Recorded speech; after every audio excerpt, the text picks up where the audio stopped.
Parliamo di tonalità.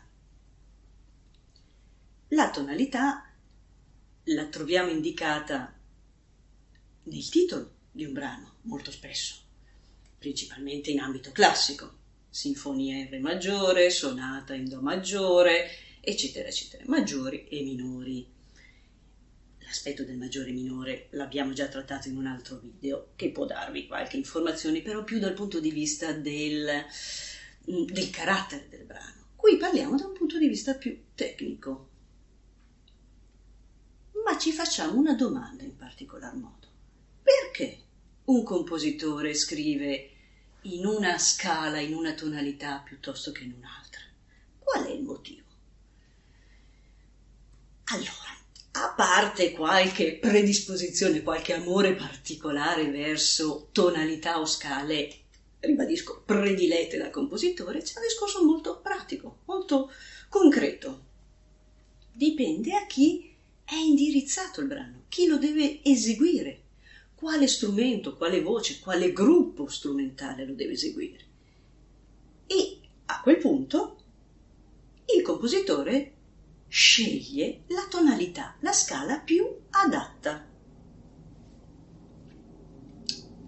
Vediamo di rendere ancora più concreto il discorso. Prima di tutto soffermiamoci su un aspetto che forse non abbiamo ben presente. Io una melodia, un brano, una canzone, insomma tutto quello che volete, lo posso eseguire in qualunque scala, in qualunque tonalità. Facciamo un esempio pratico. Se io vi suono l'inizio di Framattino Campanaro, questo è eseguito nella tonalità di do maggiore, ma ve lo posso eseguire in qualunque scala. Qui sono partita dal do e usando la scala di do maggiore. Lo faccio in re, in mi, in fa maggiore, eccetera, eccetera. Quindi io posso eseguire qualunque brano in qualunque scala. Non cambia ovviamente la melodia, cambia l'altezza, parto da una nota diversa, ma devo rispettare dei rapporti per far sì che la melodia risulti corretta, come avete sentito. Torniamo però alla domanda iniziale. Perché a seconda degli strumenti o delle voci un compositore sceglie una scala piuttosto che un'altra? Altro esempio pratico da calzare e da capire? Guardate alle mie spalle. Abbiamo sempre queste due presenze fondamentali nella mia vita e ovviamente nella visione. L'arpa a pedali, questa. Lei può eseguire, proprio per la sua struttura, per la gamma di corde che ha e per i pedali che ha, tutte le tonalità possibili e immaginabili. L'altra, la piccolina, ovviamente già da un punto di vista visivo ha meno corde, quindi ha meno estensione, ma non ha neanche i pedali, ha le leve. E proprio lei non può fare alcune scale, non ha proprio le note, non ha la possibilità di farle. Quindi, se io voglio suonare con la Bardic, con l'arpa piccolina, una melodia presa magari scritta inizialmente, originariamente per l'arpa classica, la devo trasportare, se la tonalità non è quella corretta, la devo adattare al mio strumento, all'altro. Lo stesso vale per le voci. Se io non ho le note perché non ci arrivo, devo spostare il tutto e far sì che mi si adatti alla mia voce. Quindi, tonalità in funzione dell'esecutore. Adesso facciamo un ascolto. Andiamo a sentire qualcosa che ci rende ancora più chiaro il discorso. Vi prendo l'inizio della sonata al chiaro di luna di Beethoven. La versione, ovviamente, originale per pianoforte. Ascoltate il primo minuto, proprio il tema iniziale. Ascoltatelo, recepitelo, apprezzatelo, insomma, gustatevelo.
Abbiamo sentito questo inizio. Adesso vi faccio sentire lo stesso inizio, quindi lo stesso pezzettino, minuto, ma nella versione per chitarra. Qui vi chiedo solamente di prestare massima attenzione dal punto di vista dell'orecchio. Ascoltate.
Questa versione per chitarra è diversa sicuramente per il timbro dello strumento, per la tecnica, quindi l'aspetto proprio sonoro è diverso. La melodia è sempre quella, ma la cosa che a noi interessa e che l'orecchio penso abbia percepito è che non è nella stessa tonalità.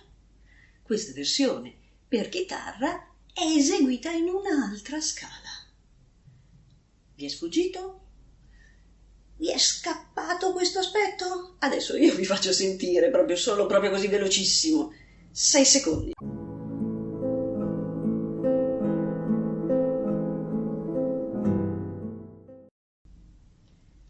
Allora, bastano questi 6 secondi perché, insomma, dà un po' fastidio, avendovi sovrapposto l'esecuzione del pianoforte con quella della chitarra, che eseguono sì la sonata al chiaro di luna, ma in 2 tonalità diverse, dà un po' fastidietto, però rende l'idea, l'orecchio se ne accorge.